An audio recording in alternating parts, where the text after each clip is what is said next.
নুরানি চেহারা, আমার পেয়ারা নবীর কি চমৎকার দাড়ি, কি চমৎকার বাবরি চুল, কি চমৎকার জুব্বা। জীবনে এত সুন্দর সুশ্রী পরিচ্ছন্ন মানুষ তারা জীবনে দেখে নাই। তারা বলে আবু জাহিল্লাই কইছি কি দেখি কি। কোনদিন কশ্চিন কালেও এই লোকটা পাগল হতে পারে না, কারণ পাগলের চুল থাকে উস্কো খুস্কো। এলাকায় পাগল আছে না, পাগলরা চুল আশ্রায়, খুস্কো খুস্কো চুল। পাগলদের চুলের মধ্যে থাকে জট, জামার মধ্যে থাকে ময়লা, ছেঁড়া ফাড়া জামা পড়ে কি যেন বলে, তারা নিজেরাই জানে না। এমন কোনো কিছু মুহাম্মদের মধ্যে দেখা যায় না।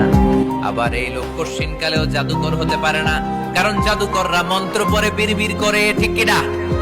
এই লোক তো মন্ত্র পড়ে না, বিড়বিড় করে না। এমন এক কিতাব থেকে এই লোকটা আমাদেরকে কথা শোনায়, তার কথা শুনলে হৃদয়টারে ঠান্ডা করে দেয় কে? বিশ্বনবীর বিরুদ্ধে অপপ্রচারকে প্রচার মাধ্যম বানিয়ে দিল কে?